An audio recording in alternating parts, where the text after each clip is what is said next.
Bonjour à toutes et à tous, ici Larry Moderne, je ne suis toujours pas dans ma grotte habituelle, je suis toujours en gel là-bas, j'ai pas mon peignoir, je me filme toujours avec mon téléphone portable, mais c'est pas grave, on va faire des vidéos quand même. Bienvenue dans les dossiers Jam Fiction où vous aurez toutes les explications.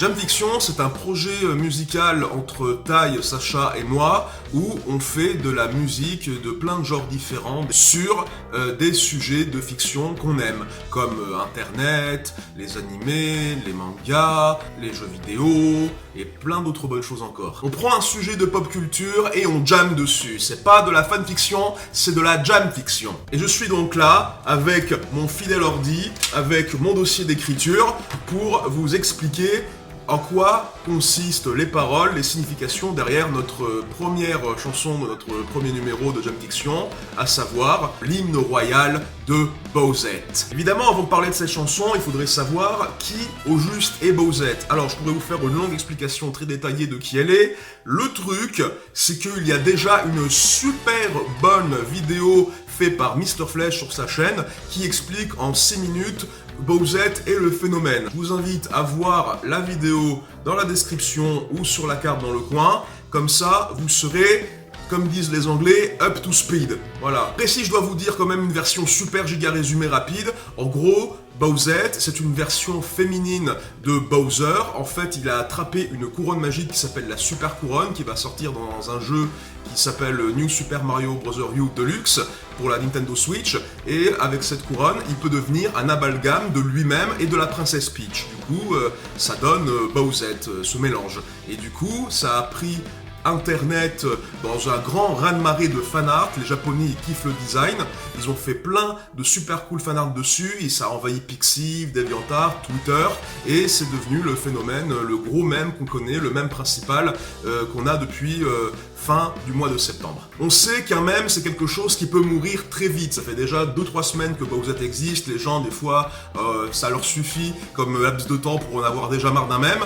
néanmoins on voulait quand même faire en sorte de résumer l'ensemble de la carrière de Bowsette sur internet en une chanson, histoire de voir sa naissance, comment ça se développe, les états d'âme du personnage et comment elle se sent un peu au crépuscule de sa carrière, de sa vie de mème. Du coup, on va passer maintenant à l'explication de texte, comme ça vous en saurez un peu plus sur ce qu'on a essayé de dire et qu'est-ce que ça raconte sur le personnage. Qui c'est la best waifu?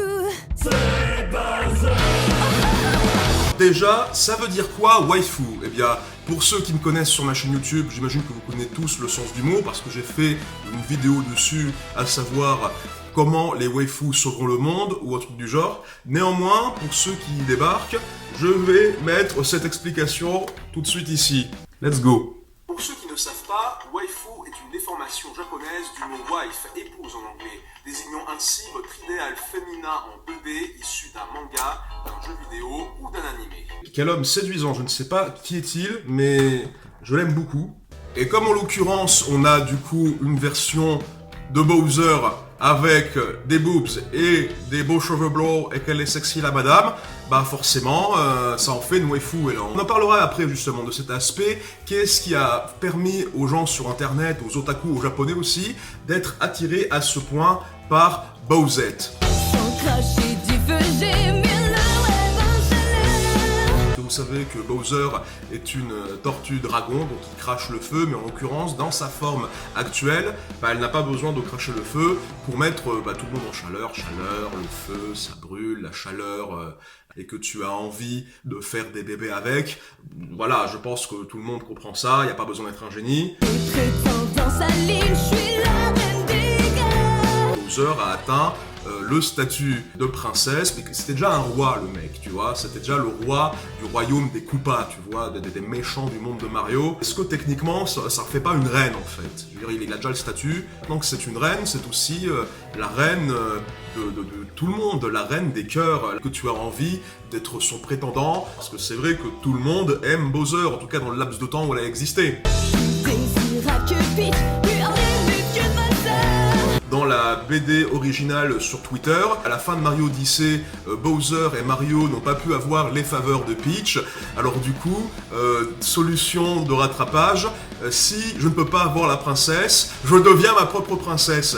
Bowser est devenu sa propre femme de ses rêves, plus besoin de la kidnapper. Je suis une princesse moi-même, pourquoi j'aurais besoin de désirer quelqu'un d'autre? Je suis plus désirable même que l'objet de mon désir précédent, et plus hors limite qu'une Bowser, tout simplement parce que, à ce qui paraît, s'intéresser trop en personnages fictionnels en 2D, ce n'est pas très sain. De toute façon, c'est de la 2D, tu ne peux pas l'atteindre, elle est plus hors limite qu'une bonne sœur, dans le sens où tu ne peux pas, et même si tu le pouvais, est-ce que c'est bien moral? Est-ce qu'il n'y aurait pas un peu le FBI et le pape qui va te tomber dessus? Sait-on jamais. J'ai explosé chez les artistes japonais. Comme je vous l'expliquais tout à l'heure, c'est quelqu'un sur Twitter qui a fait la première Bayday de Bowser. Et c'était en fait un succès tout à fait fortuit. La personne à la base n'était pas spécialement populaire de base. Elle n'était pas particulièrement célèbre, cette personne. Mais là, justement, avec Bowsette, ça a explosé d'un coup et ça a créé un raz-de-marée de fanart chez les Japonais. J'ai levé une envie obsédée par mes dragons et Monster Musume.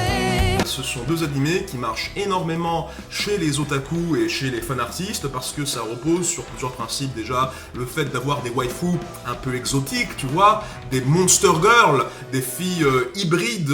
Il faut faire des filles dragons, il faut faire des filles serpents, des filles araignées. Et justement, Maid Dragon et Monster Musume, ce sont des animés qui ont explosé en termes de popularité, justement. Il y a des serpents et des dragons, elles sont bonnes, tu vois. Donc tout de suite, même une création occidentale techniquement comme Bowsette a su taper à l'œil des otaku japonais qui étaient très en amouraché de ce genre de série en fait. Sur des gars, c'est tous les jours la fête.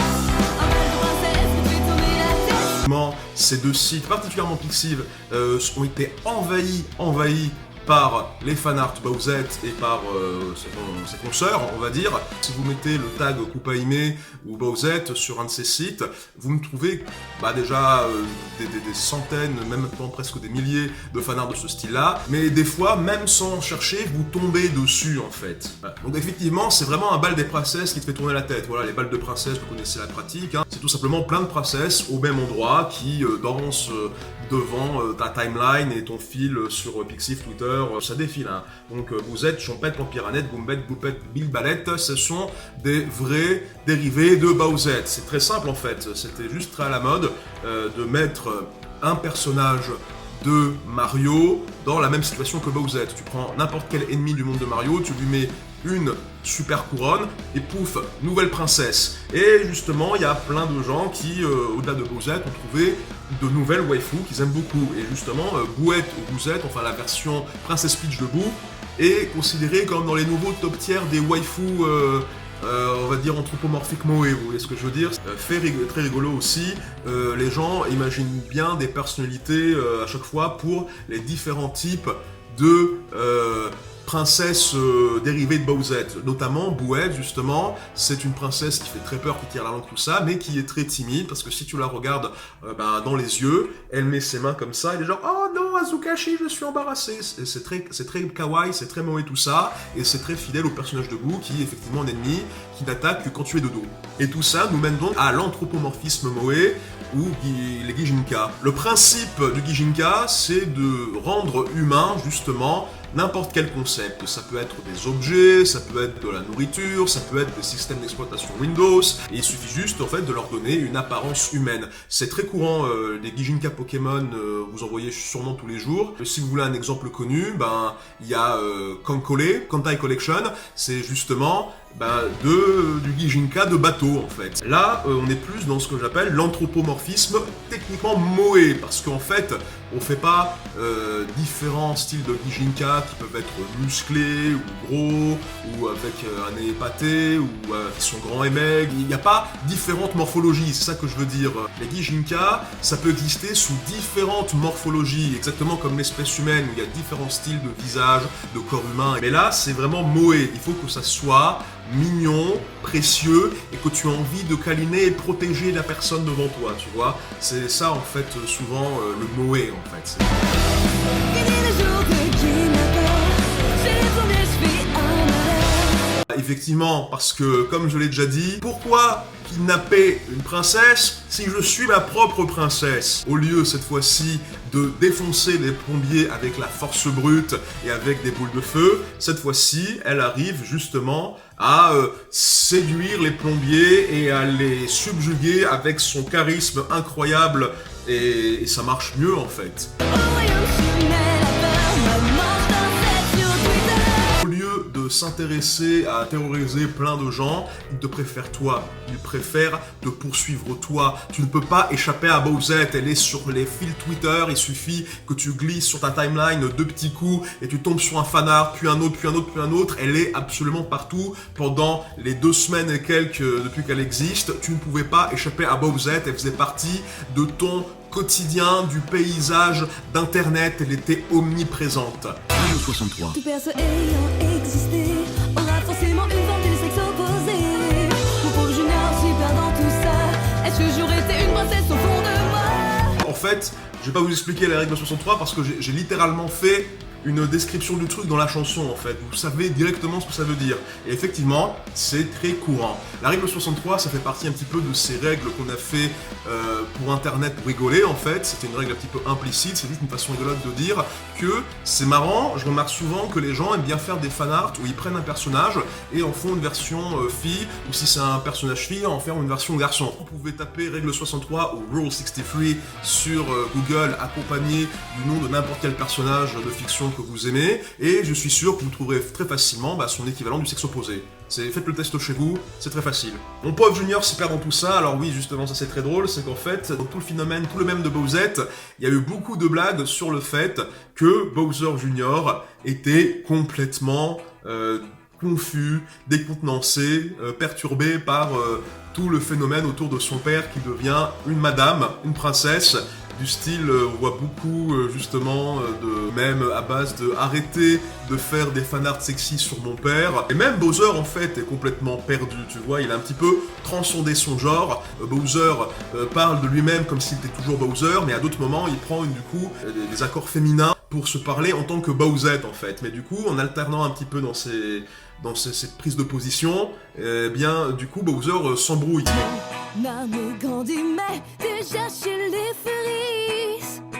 Pas besoin de couronne pour qu'il me trouve sexy. En fait, le truc, c'est que justement, on partait du principe que, en réunissant de plus en plus de followers, Bowser se faisait une armée. Parce que déjà, le principe de Bowser, c'est qu'il aimait bien agrandir son armée. Ça se voyait surtout dans les RPG Mario et ce genre de choses. Et là, en l'occurrence, avec toutes les personnes qui s'intéressent à lui en tant que Bowsette, toutes ces personnes qui sont prêtes à mourir pour la best waifu, eh bien, il s'est trouvé une armée, voilà, d'otaku obsédés et de fans. Déjà, il nous dit que chez les Furies, chez donc les personnes qui sont amateurs d'animaux anthropomorphiques, comme un peu les personnages de Zootopia, il avait déjà des followers, parce que Bowser, qu'est-ce que c'est? C'est un gros dragon balèze, bien musclé, avec un peu d'embonpoint quand même, plein de gens dans la communauté Fury qui sont un peu dans le côté un petit peu...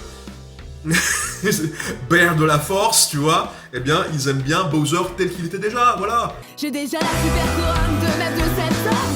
T'as compris mon cas, plus personne pour t'entendre. Et donc maintenant, parlons du statut de Bowser en tant que mème. Là, en l'occurrence, c'est vrai que pendant un moment, on pensait que le mème qui allait dominer tout le mois de septembre, ça allait être Bongo Cat. Bongo Cat, c'est un chat blanc, mignon, dans un chara-design kawaii typiquement japonais, qui fait du bongo avec ses petites pattes. On pense à la base, le mème, il était en train de frapper sur une table, mais c'était amusant de lui donner des instruments de musique sur lesquels il pourrait taper avec ses petites pattes. Du coup, ça faisait plein de mèmes très créatifs, très rigolos, très amusants. C'était adorable, et les gens adoraient ça. Mais, à un moment, t'as Bowsette qui arrive, qui lui dit « Non, c'est moi la sensation maintenant, c'est moi le phénomène, c'est moi que tout le monde kiffe. Ta gueule le chat !» Évidemment, j'ai mis une super couronne à la fois parce que Bowsette est devenu le lauréat, la gagnante du concours Miss Meme de septembre 2018 en l'occurrence, mais aussi référence à la super couronne, justement, qui peut transformer tout le monde en amalgame de Peach. 2 semaines que j'existe, ne m'oublie pas déjà. Crois toujours moi, mon rêve durera. Bowsette est très conscient de son statut de mème qui est un statut qui peut être très précaire, car effectivement, c'est elle a dominé en tant que mème, en tant que phénomène internet, la fin du mois de septembre et début octobre, eh bien peut-être que c'est déjà la fin pour elle. Un mème, des fois, ça peut vivre très longtemps, mais la plupart du temps, il disparaît au bout de quelques semaines. Bowser, enfin, qui a réussi dans la vie, lui qui a toujours été un perdant, lui qui a toujours été le mec qu'on balance dans la lave, parce qu'il avait un amour incompris, parce qu'il savait pas aller sur Tinder, ses doigts étaient trop gros, alors il kidnappait les femmes à la place. Et ben justement, maintenant, il goûte enfin au succès, il goûte enfin à cette sensation enivrante qu'est l'amour que les gens vous donnent. Tout cet amour, comment y renoncer ? Bowser n'est jamais devenu aussi fort qu'en ayant toute cette armée de followers derrière lui, et il veut que ça continue. Et le truc avec les mèmes, c'est que justement, on les fait vivre parce qu'on les trouve drôles, on les trouve amusants et on les trouve créatifs et on peut continuer à faire des choses avec eux. C'est la puissance de l'imagination et de la croyance qui font vivre les mèmes en fait.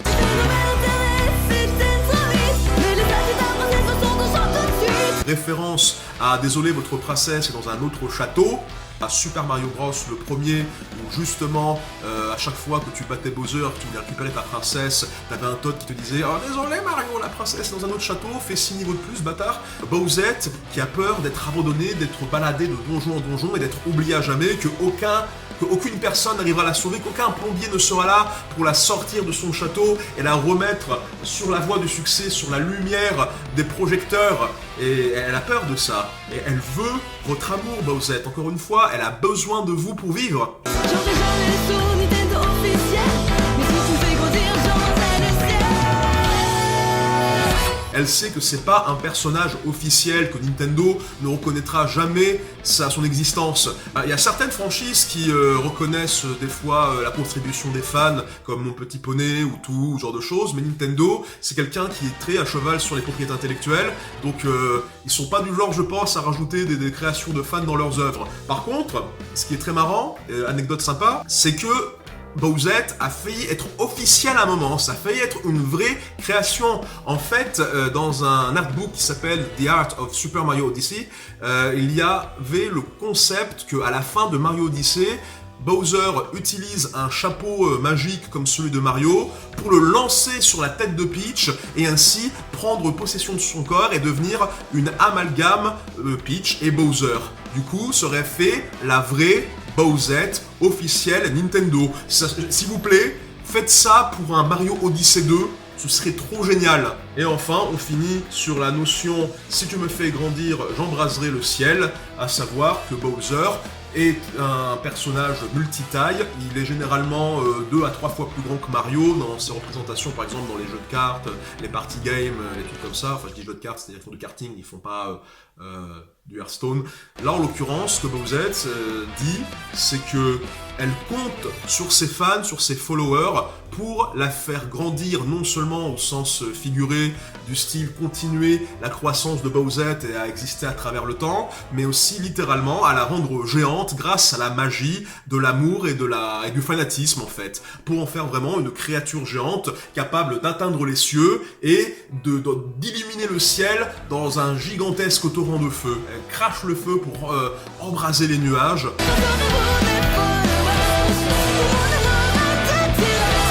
C'est comme ça qu'on finit la chanson, justement. Exactement, c'est son dernier appel à ce que son armée se réunisse pour la soutenir et la faire grandir et l'aider à exister et à ce que son règne dure.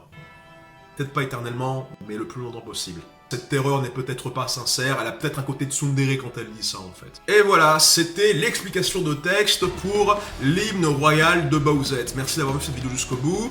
Maintenant, sachez que sur ma chaîne YouTube, je vais sortir normalement une nouvelle chronique pour Halloween, on va dire. Donc j'entretiens toujours ma chaîne avec mes émissions phares, mais j'espère que vous avez aimé cette explication de texte et que surtout vous allez découvrir le projet Jump Fiction, le projet de musique basé sur les univers de fiction, et je vous dis à très bientôt pour de nouvelles vidéos. Et avant qu'on se quitte, sachez aussi que le 20 et 21 octobre, je serai à Paris Manga avec tous mes amis, Tai, Sacha, le groupe Starry Sky, Michael J, pour justement vous rencontrer, vous voir sur le stand, dédicacer, faire des spectacles et bien sûr être là pour vous vendre aussi des petites affichettes Henri dans ton France. Il y en a encore, j'en ai vendu des tonnes à Japan Expo, mais il m'en reste quelques-uns en réserve. C'est en édition limitée, il n'y en aura pas pour tout le monde, c'est 5 €, mais si vous en voulez une, eh bien n'hésitez pas à venir là-bas et en plus je vous le signe. Je vous remercie, je vous dis à bientôt pour de nouvelles chroniques et peut-être d'autres explications de musique. À bientôt!